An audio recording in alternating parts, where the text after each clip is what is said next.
My father had bought it for my mother back 1970, in that time frame. My father had been a Shriner and a Mason, and he created a lot of contacts through that. And so he met Larry Beck, who was the trophy king of Baltimore and also a jeweler, and he would buy his jewelry from Larry. And so if there was things that Larry Beck thought my father would be interested in, he would call him and have him come out and take a look, which is how I'm pretty sure this watch came to be. My mother used to wear it as a pin when she would go out to dance or dinner. Is there another piece to it then that made it a There pin? used to be another piece, but it wasn't part of the watch. And two jewelers had offered me $2,000 for that. Okay. And I just wasn't ready to sell it at that point. I just felt like there was something more to that watch than what they were saying. In the glittering world of fine timepieces, few names command more reverence than Patek Philippe, and when paired with Tiffany and Company, the result is nothing short of legendary. This platinum pocket watch, made around 1910, embodies that rare partnership. The watch is platinum, encrusted with diamonds, and inside beats an 18-jewel movement, signed not only by Patek Philippe, but also by Tiffany and Company, a mark of their early American franchise. Most Tiffany watches of that era simply bore the retailer's name, but this one carried both, elevating it into an elite class of horology.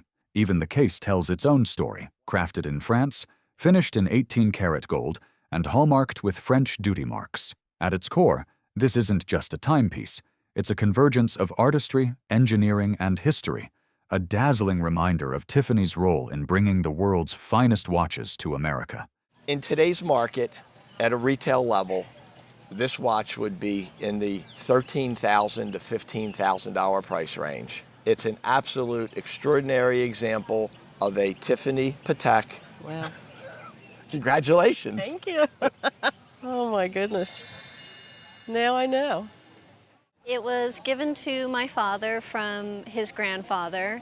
I'm next in line to inherit it, and we don't know much about it. It was appraised in 1991, and they estimated that it was from about 1820, and it's French. I love the little illustration on the front, and also it plays music, and that's one of the best parts.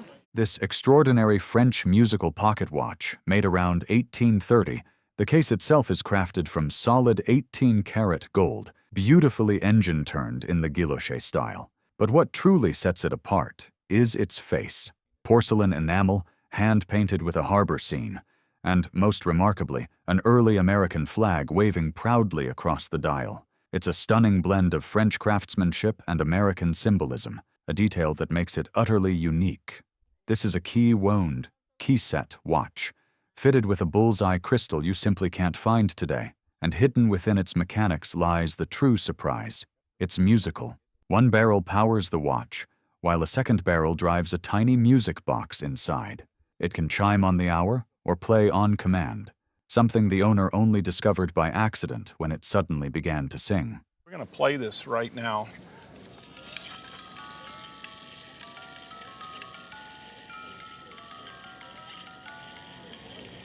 What did you think the value of it was? When it was appraised in 1991, they estimated about $2,500.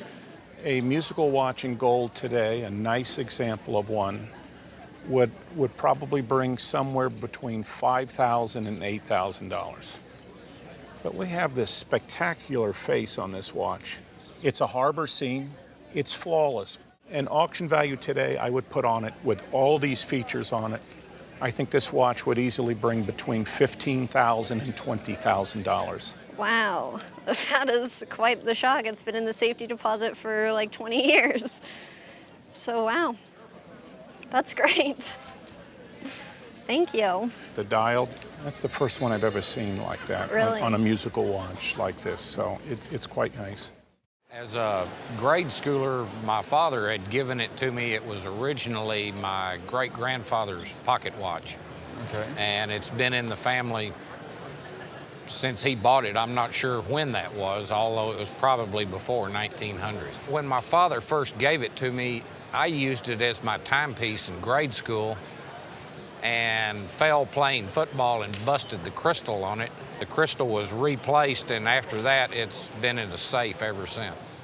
On the dial, the name Spaulding and Company appears, not the maker, but the retailer. Behind it lies one of the greatest names in horology, Patek Philippe, crafted around 1900. At the time, Patek's finest watches were often sold through prestigious houses like Tiffany, Bailey Banks and Biddle, and Spaulding, whose names were placed on the dial. But this isn't just any Patek. It carries two of the rarest complications. First, a minute repeater, a slide mechanism that chimes the exact time down to the minute, perfect for the days before electricity, when reading the dial in the dark wasn't possible. Second, a split-second chronograph, allowing two times to be measured independently, ideal for timing horse races or other competitions. Individually, either feature would make the watch remarkable. Combined in a single case, and in such an unusually small size, they elevate it into the realm of the exceptional. For an auction value, I expect you'd probably fetch in the region of around $20,000 for it. My goodness. I wouldn't play football with it No, again. I don't think so.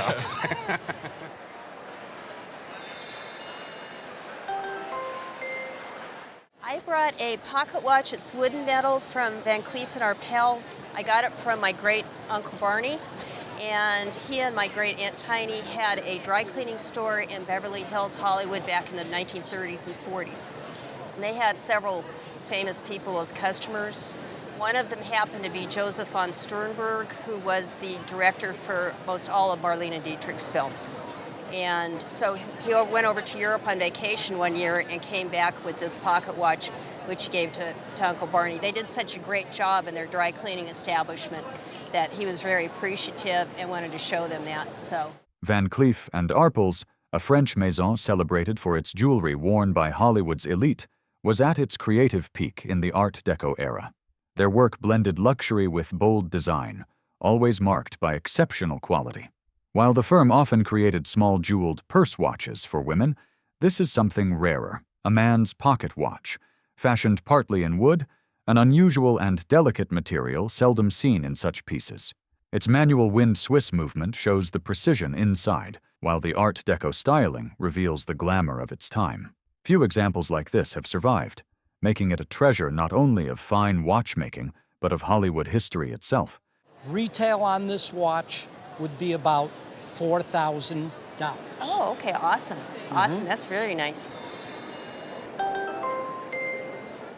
This watch was handed down from my great-grandfather.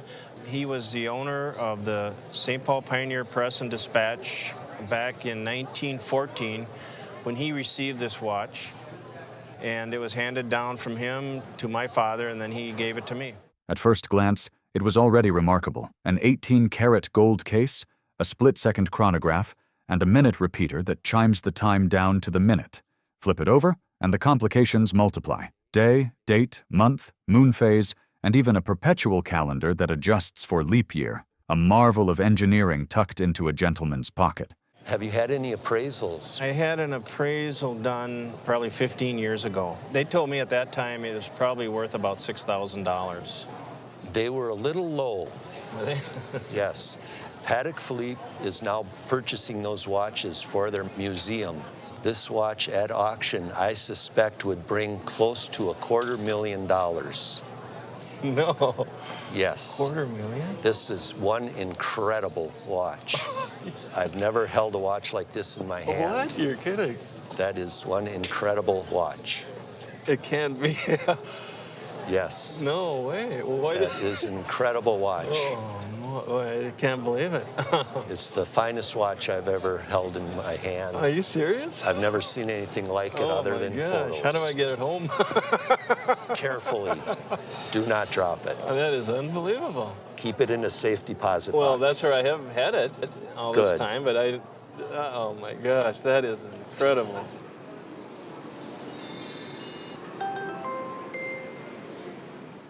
It was a gift from my father. My father grew up in Greenwich, Connecticut. It was given to him from a neighbor. His neighbor was a civil engineer, and his neighbor also ran a radio repair shop in his basement, and my dad helped him repair radios. And he actually told me that this man inspired him to go on to MIT, and so it's really special. This 1904 Smith & Son pocket watch was affectionately called the King of Spain watch. The name wasn't just a nickname. Engraved inside was proof: Smith & Son, London, makers to the Admiralty, and to His Majesty, the King of Spain. The case alone speaks of prestige. Crafted in heavy 18-karat gold by famed casemaker Frederick Thoms, it weighs nearly 3 ounces, but the real marvel lies inside: a tourbillon escapement. Invented by Abraham Louis Breguet, the tourbillon was designed to defeat gravity itself. By spinning the escapement once every 60 seconds, it neutralized errors in timekeeping caused by gravity's pull, producing a level of precision few timepieces could ever match. This watch also features a power reserve indicator, showing exactly when it needed winding, an innovation far ahead of its time. And though the dial bears only a faint hairline crack, the mechanics remain extraordinary, a true testament to English mastery. While a typical Smith & Son watch of this era might bring $4,000 to $5,000, the inclusion of a tourbillon changes everything. This watch in the present market would retail between $40,000 to $50,000. Oh my gosh, you're kidding. No. Wow. I had no idea. I better be careful with it. This tourbillon escapement is still rare today, and it's made for very collectible watches. Let's take an example of like a Patek Philippe wristwatch. A strap, Patek Philippe, 18-karat gold. Retail price, let's say, is around $20,000. That same watch with a tourbillon escapement would retail by Patek Philippe between $200,000 and $250,000. Oh, wow. So it's something really wonderful to have and very special. That's amazing. Well, I knew it was a special watch, but I didn't know how special. Sometimes a watch is more than a timekeeper. It's a window into history, culture, and even survival. This Swiss automaton pocket watch, crafted around 1815 in the watchmaking town of Fleurier, was never meant for Europe. Instead, it was designed for the Chinese export market, where elaborate enamel decoration and mechanical wonders were especially prized. On its back once gleamed a ring of pearls framing delicate floral enamel work. Those pearls, however, vanished during one of history's darkest upheavals, the Chinese Cultural Revolution, when the watch was confiscated by the communists. Miraculously, it was later returned to the family, though stripped of its jewels, making its survival all the more extraordinary. The front holds the real magic, a painted enamel dial depicting Cupid's forge, a mythological scene brought to life not just in art, but in motion. This is an automaton watch, a masterpiece where tiny moving figures animate the scene, blending mythology, artistry, and horology into one marvel. For collectors, such pieces remain among the most desirable of all pocket watches. We think that if you had to insure it, you should think in terms of $35,000, perhaps to $40,000. It's quite a nice watch, and you should be very happy that it survived, and I'm delighted to hear the story of the watch. Thank you.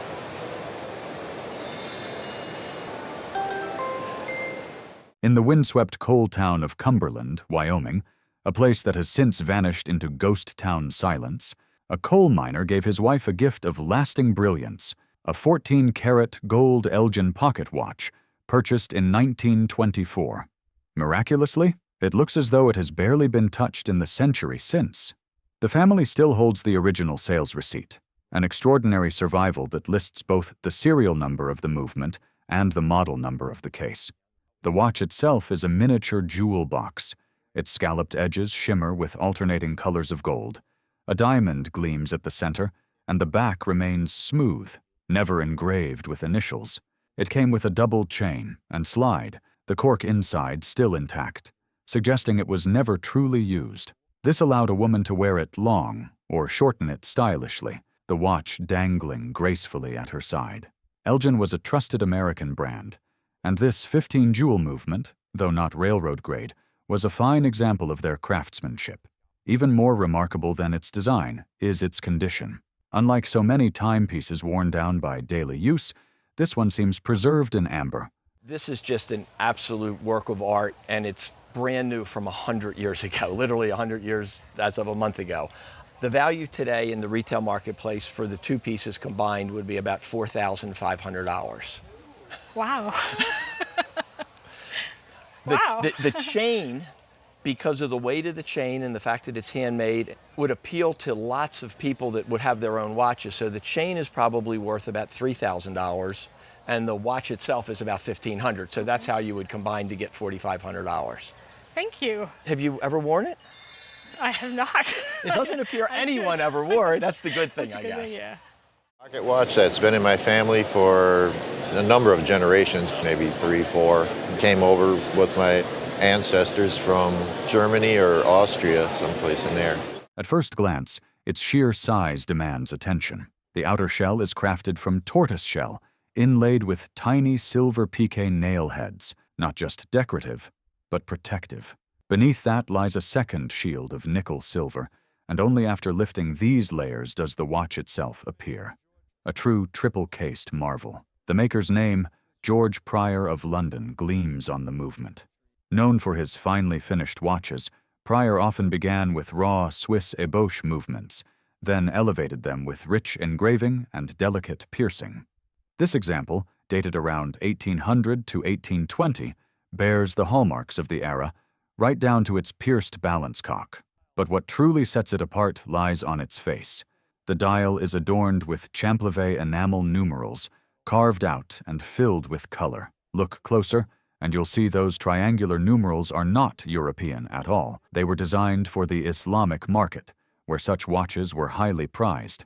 London-made, but destined for the Middle East, this piece embodies the global trade of its time. Today, collectors value these exotic exports more than ever. They're very desirable today. They're back in vogue. Current market at auction, I would say this would probably sell in the range of $8,000 to $10,000. Wow. Not bad, huh? Yeah. Well, I've brought this little watch that my husband acquired years ago. Was designed specifically for the Chinese market around 1850. Though its journey began in London, where its gold case bears clear English hallmarks, its destination was far across the seas. In the mid-19th century, European watchmakers competed fiercely to supply wealthy Chinese clients with dazzling timepieces. Every detail had to impress, and this watch succeeds brilliantly. The back is a work of art in itself, a panel of luminous enamel, framed by a delicate ring of natural pearls. Together they transformed what might have been an ordinary timekeeper into a jewel-like object of luxury, designed as much for beauty as for precision. A watch like this in today's market, probably at a show, it would sell outright for about $5,000. My goodness, I'm really amazed at that. My grandfather was the first mate on the Fredonia. They had left Fayal and were coming to Boston, and they were 900 miles out from Boston, and they came across the Gratitude of Liverpool, and she was taking on water, and she had, I think, 315 passengers. So they jettisoned their cargo, which was thousands and thousands of crates of oranges, and they took on the passengers. The citizens of Boston raised the money to cover the cargo because the insurance wouldn't pay for it. Because the captain of the Fredonia, Edmund Burke, was very, very popular, and they came to bat for him. But the best part is Queen Victoria's government presented my grandfather, who was first mate, with this in commemoration. Known as a demi-hunter, it features a small circular window in the cover, allowing the time to be read without fully opening the case. A practical yet elegant design. Inside lies a classic white enamel dial, but the true treasure is the inscription engraved on the back. Presented by Her Majesty's government to Jacob Best Davis, first mate of the Fredonia of Gibraltar, for his humanity to upwards of 300 persons, rescued from the Gratitude of Liverpool in January 1866. Even the chain carries meaning, crafted in the form of a nautical anchor link, a subtle tribute to the sea. So now we get to the value. Just in the chain, there's almost $2,500, $3,000. Oh my goodness. Yeah. And there's that much value also in the watch. Oh my goodness. So I think a fair auction estimate would be $4,000 to $6,000. Wow. Well, it's a watch that has been handed down through my family from an ancestor named William Cooper. He became the Supreme Grand Commander of the Sovereign Grand Council of the ancient and accepted rites of the Scottish Freemasonry, the Prince Hall division of New Jersey. It eventually passed down to my great-great-uncle right here, William Davis, and I think that's the watch fob right there that you can see, and he eventually willed it to my father. So has it just been sitting in the bank, not really being used? It's been sitting in a safe for a long time, but every once in a while we pull it out to enjoy it. Cooper was among the first 33rd-degree African-American Freemasons in his commandery, making him a pioneering figure in this powerful brotherhood. The inscription inside, dated December 11, 1876, immortalizes that moment. The watch itself is crafted in 18-karat gold, complete with a chain, fob, and even a retractable gold pencil, all preserved in virtually unused condition after nearly a century and a half. The most striking detail is the engraved crest of the 33rd degree, a symbol of the highest level of Masonic achievement. This makes the watch a rarity, not just in horology, but also in African-American history. It would easily sell in the $6,000 to $7,000 price range at auction. Wow. Although, since obviously it's been in your family for many, many generations, you would want to have an insurance appraisal at least in the $10,000 price range. This is just an unbelievably gorgeous watch with an unbelievably fabulous provenance. That's fantastic.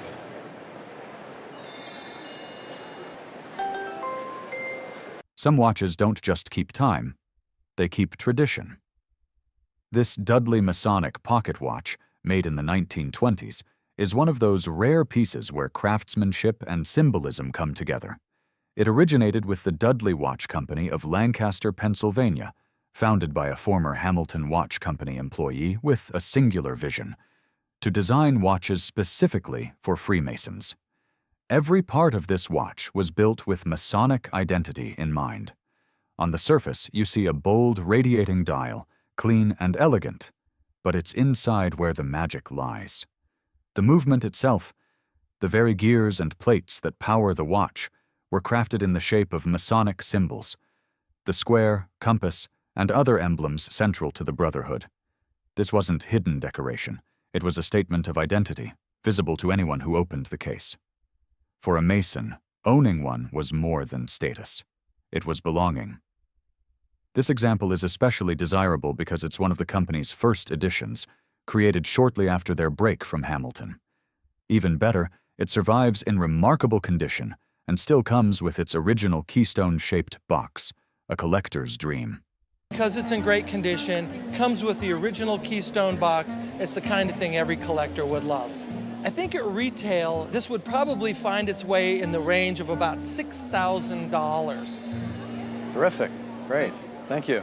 Few names in watchmaking carry the same weight as Breguet. Founded in the late 1700s by the legendary Abraham Louis Breguet, the house became synonymous with innovation, elegance, and precision. Napoleon, Queen Marie Antoinette, and generations of royalty and scientists prized Breguet's creations, not just as timekeepers, but as marvels of engineering.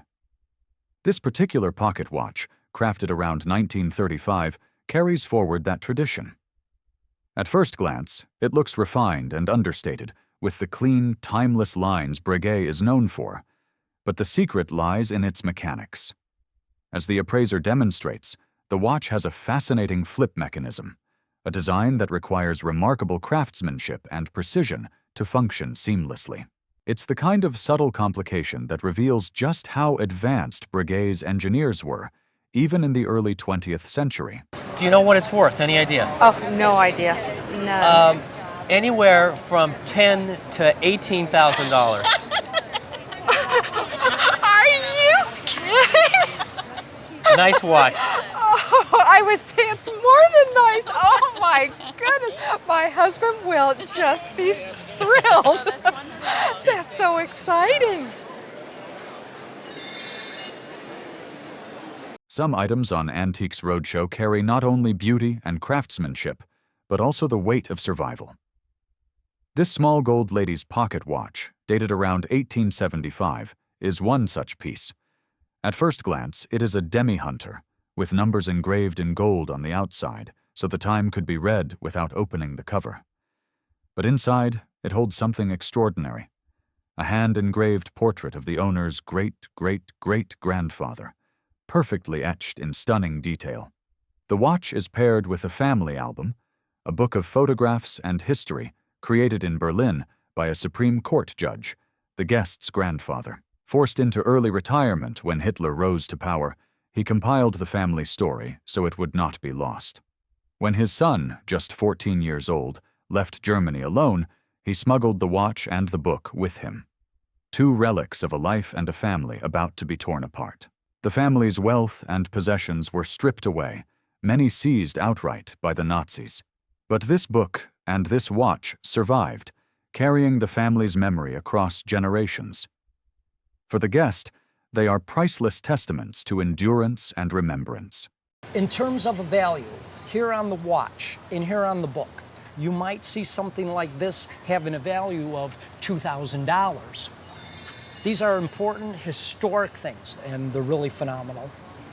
My father's pocket watch, and he wore it every day that I can possibly remember, and has this little leather thong on it. He was a cattle rancher down out of Ritzville, and he wore it on his belt loop in his pocket, and he didn't wear a regular watch because he worked so hard that he would break a regular watch like in 3 or 4 days. So he wore it always when he was like baling hay or driving tractor or throwing calves. Made by the Waltham Watch Company of Massachusetts, a name synonymous with American watchmaking, this piece was no ordinary timekeeper. It was a railroad watch, built for accuracy and reliability. Its bold Arabic numerals and subsidiary second hand made it easy to read, but what sets it apart is the wind indicator dial, a rare feature that showed exactly how much power was left, ensuring it never stopped unexpectedly. Inside, the quality reveals itself further. 23 jewels, a 6-position movement, and even a diamond end stone, a luxury far above the synthetic rubies most watches used. It was, in every sense, a top-of-the-line model. Though the rancher used it daily, bumping and banging it through long days of labor, the watch has survived in remarkable condition. If you have to go out and buy this watch again today, I feel you would have to pay somewhere between $3,000 and $5,000. Holy Toledo! Woohoo! That's wonderful. You're kidding. I'm not kidding you. I no. mean, he banged this thing around every single day on this thong just tied to his... This is wonderful. Thank you. I'm so glad you're happy. Oh, I love it. Thank you so much. You're welcome. It's been in my family for generations. It was supposedly made by my great-great-great-grandfather, and it was handed down to my grandfather, and then to my father, and to me. Supposedly it was made with Jules Jurgensson. I think he was a jeweler from Massachusetts. The watch was on display in Massachusetts for a long time. Other than that, I have very little history about it other than what's in the letter. So the letter was written, you believe, somewhere in the 1940s? Late 1940s. And the signature at the bottom is your grandfather's That would be my grandfather's signature. This is a masterpiece of horology, loaded with complications that only the finest watches carried. It features a perpetual calendar, tracking the days of each month and even adjusting for leap years. It includes a minute repeater, chiming the time down to the minute in a cascade of tones. A moon phase dial adds celestial beauty, while a chronometer function allows precise timing. And all of this is housed in a heavy, gleaming 18-karat gold case with an exhibition back that proudly reveals its intricate movement. If it was not made by Jules Jurgensson, the value on the retail market would be in the $25,000 to $30,000 price range. Wow. Now, underneath the dial and on some of the plates of the movement, a lot of times there are secret signatures. It probably would be worth spending a little money and having an expert watchmaker disassemble the watch to see if there is anything underneath the dials. Okay. If there happens to be the JJ mark of Jules Jurgensson, that could double the price of the watch. Okay. I brought this pocket watch that I bought at the garage sale. several months ago. I asked the guy if he had any jewelry, and he told me he has a gold watch and he'll sell it to me if the price will be right. I didn't know anything about pocket watch, like none whatsoever. So I was like, no, maybe like 300, 350. And he said, like, he thought it was too little, so he said he will sell it to me for 400. So I decided, okay, where else I can buy gold watch for 400? So I bought it. This is a Waltham Watch Company pocket watch, crafted in 1880. Its case is made of 18-karat solid gold, unusually heavy and richly decorated with engraved birds and flowers. Adding to its uniqueness, the case blends multicolored gold with delicate platinum applique, a level of ornamentation rarely found on American watches of the time. But the story doesn't end there. Although built in America, this case carries English import marks, showing it was crafted specifically for the British market. That transatlantic connection makes it even more desirable among collectors. Despite being more than 140 years old, the condition is extraordinary, shining with the same brilliance it had when it first left Waltham's workshop. The guest admitted he hoped it might be worth around $600. Instead, the appraiser revealed the truth. I'm happy to tell you in today's market at auction, this watch would bring between $1,600 and $2,000. Oh, wow. Oh, that's wonderful. That's wonderful. My grandfather sat me down as a girl and told me about this. It belonged to his uncle, who was the Speaker of the Assembly in Wisconsin in the 1880s, and the watch was given to him in appreciation from colleagues in the state assembly. The watch itself was crafted by Grandjean, a Swiss watchmaker renowned for precision and luxury. By the late 19th century, Swiss timepieces were already considered the finest in the world, admired for their technical brilliance and exquisite craftsmanship. To receive one was not just an honor, it was a statement of stature. Nearly 130 years later, the watch remains in the family, safeguarded and remembered through the stories passed down from grandfather to granddaughter. Its gold case still shines with the aura of distinction, a reminder of the prestige tied to both the office and the maker. When brought to the Roadshow, the guest was simply cherishing it as a family treasure. But the appraiser delivered an eye-opening revelation. A retail value on this piece is going to be about $12,000. Oh my goodness. This is a pocket watch that belonged to my late husband's great-grandfather, and he was an inventor who lived in Cleveland, and his inventions mainly had to do with the steelmaking industry, and he had a number of patents and a number of other inventions. What makes this pocket watch so extraordinary isn't just the name Patek Philippe, already known then as the pinnacle of Swiss watchmaking. It's the completeness of its history. The watch survives in its original box, with the bill of sale, warranty, and even a letter describing its brilliance. That bill of sale reveals an astonishing detail. In 1889, this masterpiece cost $450, about the same as buying an automobile back then. And what a machine it is. A stem wound lever escapement, 35 jewels, a minute repeater, and a split-second chronograph. Features that made it one of the finest timekeepers of its day. The back carries Wellman's monograph, a personal mark of prestige, while the movement itself is a marvel of gears and levers working in harmony. As the letter accompanying it put so eloquently, there is a striking contrast between the heavy industrial machines Wellman built and this delicate little instrument. Yet both were born from the same pursuit of perfection.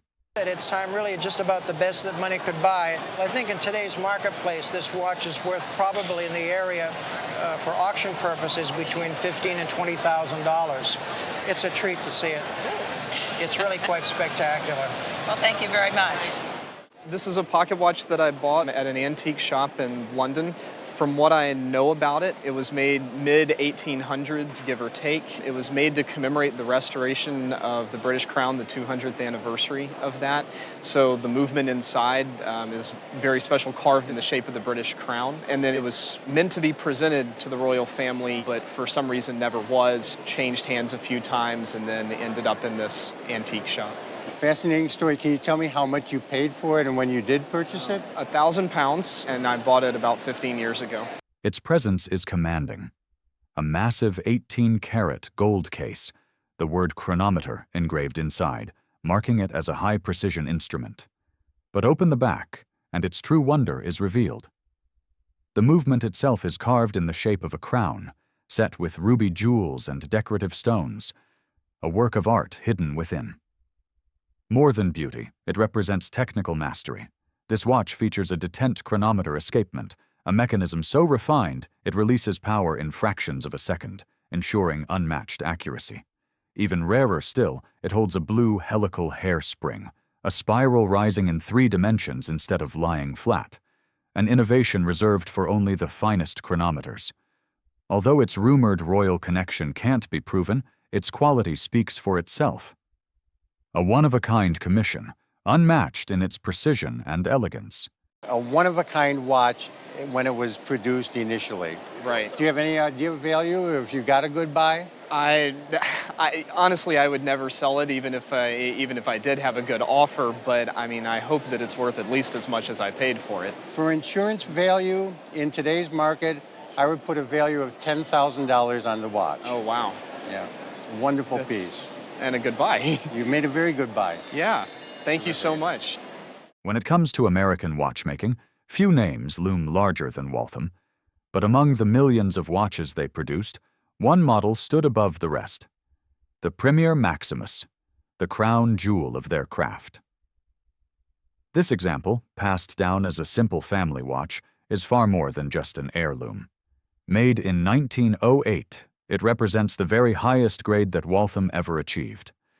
Each Premier Maximus came equipped with a power reserve indicator, a feature that told its owner exactly how many hours of life remained before the next winding was needed.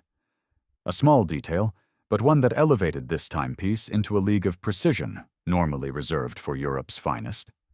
The movement was sold separately, and wealthy buyers could then choose cases to match. But here lies something even more remarkable.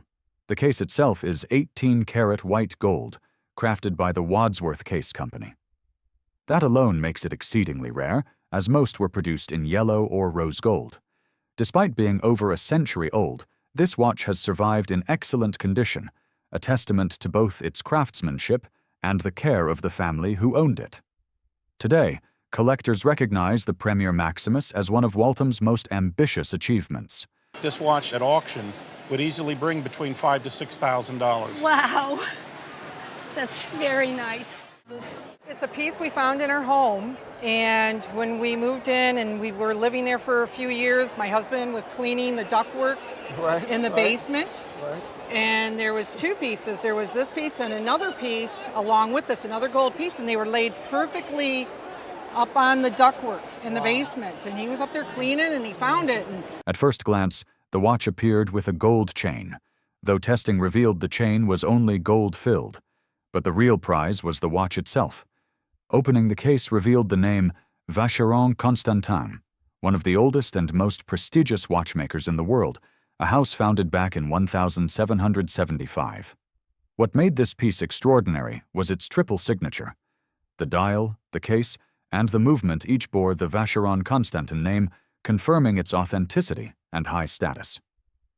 Crafted entirely in 18-karat gold, the watch dated to around 1880 to 1890, placing it firmly in the golden age of European horology.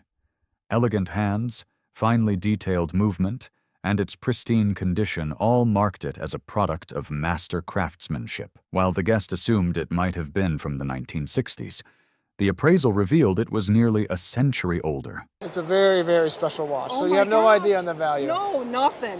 So in a retail store, this watch would sell for approximately $3,000. Oh, wow. It starts with my grandfather. He was actually born to a very wealthy family in Finland. The farm was to go to him, but He was always teased about being this kid with a golden spoon, and he decided to leave everything that would have gone to him and came to America with nothing. Came up to central Minnesota, found a farm that he liked, agreed to buy it, and headed out west to make money to get the down payment. And he worked out there for several years in the mines, ended up in the redwoods in California, cutting redwoods. And then as he worked back, he came across somebody that had this watch. And he sold some of his money converted to this watch, and I'm not sure how much. Got back to Minnesota. The fellow that had the farm had sold the lakeshore property off of it. So he bought another farm a couple miles away, which is where we're at now, and was able to keep the watch. The watch itself is remarkable. Crafted in 14-karat variegated gold, it blends yellow, green, pink, and white tones in elaborate engravings. Its box-hinged design gives it a bold, square look, while a porcelain dial with Roman numerals reflects classic railroad styling. Even the hands are ornate, not plain. Inside, the movement features two-tone damascening, a rare decoration of gold and silver engine turning. A small old mine-cut diamond adds yet another flourish.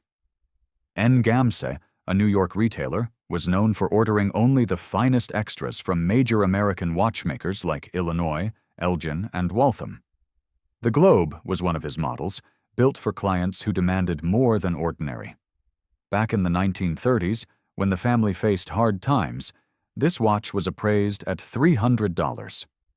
A fortune then. I would say at auction today, this watch would be $4,000 to $6,000. It'll stay on the farm. I brought an old pocket watch that I had in my dresser drawer for years. My dad sold it to me 40 years ago for $100, and I've had it ever since. Okay, do you have any idea where he got it? He got it from his sister that lives in Mobile. She gave it to him as a present. Dating back to the 1880s to 1890s, this is no ordinary watch.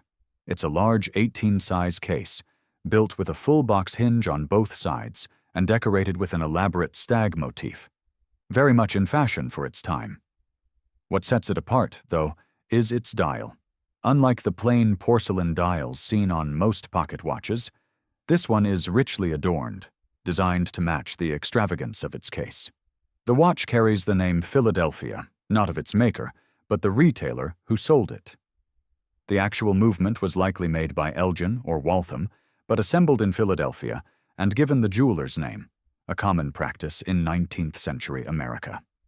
The case itself is breathtaking, crafted with 4 colors of gold: yellow, rose, green, and white, meticulously layered and handworked into a dazzling finish. Back in the 1880s, it would have cost between $200 and $300, a small fortune then. A watch like this on a retail level in a really fine store would probably run around $4,000 in today's market. Well, that's all right. I made out, didn't I? Yes, you did. A lot of the stuff in the last few years, because of the gold price going up, people melted watches like this just for money. It's kind of sad. When I got it fixed, the jeweler told me that it had at least $500 worth of gold in it. Now gold's probably tripled. In today's market, it's a couple $1,000s worth of gold. And it's a 14-karat American case. Well, it'll be around the house for a while. This is a pocket watch belonged to my father-in-law. He was a local businessman here in Knoxville and operated his business for 30-some-odd years as a blind person, legally blind. And he was suffered from retinitis, so he progressively, from his 20s on, lost sight. It was in his collection when he died. He died of leukemia when he was 65 years old. His wife, my mother-in-law, gave it to me. At first glance, it's a handsome 14-karat solid gold case, paired with a matching gold chain, porcelain dial, and bold Arabic numerals. Its clean elegance reflects fine Swiss craftsmanship. But hidden inside is something remarkable. This isn't just a watch, it's a minute repeater. With a slide on the side, the mechanism can chime the hours and minutes aloud, allowing its owner to tell time by sound rather than sight. Made around 1925, the watch carries the name Wittnauer, a respected Swiss brand that later partnered with Longens. Interestingly, The dial also bears the marks of Elgin and Breguet, indicating collaboration among multiple prestigious Swiss houses to bring this timepiece to market. For its original owner, who could no longer rely on his vision, this complication wasn't just a marvel of engineering. It was a lifeline, turning the passing hours into music he could hear. In today's market, this watch with the gold chain, a retail price, should bring about $7,500. Holy. Yes. Wow. Yeah. It's going to stay in the family, so the value is secondary, but it certainly is a surprise. My wife bought a file cabinet at a thrift shop here in El Paso about 10 or 11 years ago, and the cabinet happened to be locked when we got it, so we took it home and got a locksmith to open it, and I was digging around in it, trying to see what was in it and make sure all the slides and stuff worked. And I heard a clunk and looked back of the slides in one of the drawers, and there was the watch. Dating to around 1860 to 1870, the watch carries the name George Reynolds of Liverpool, a respected English maker whose pieces were often destined for the South American market. Though English in movement, its ornate casework is likely Swiss, and it's adorned with one of the most eye-catching details of the era, a multicolored gold dial and intricate serpent-shaped hands. The back reveals a beautifully engine-turned design, unusually crisp given how many examples have worn down over the past 150 years. To set the time, the owner would hinge the front open and use a small key, an ingenious system of the mid-19th century. Inside lies a dust cover protecting the finely signed movement. The sheer artistry, down to the winding hole in the reverse and the sinuous serpent hands, shows this wasn't just a tool for telling time. It was a work of precision and beauty, meant to impress as much as it was to function. I think at auction a watch like this is going to sell for about $2,500. Oh, that's nice. That's nice. Thank you so much for watching this journey through the most extraordinary pocket watches ever seen on Antiques Roadshow. If you enjoyed this, you'll definitely want to keep exploring. Click on the video about legendary swords appearing on your screen right now, or dive into the world of incredible antique necklaces in the other video beside it.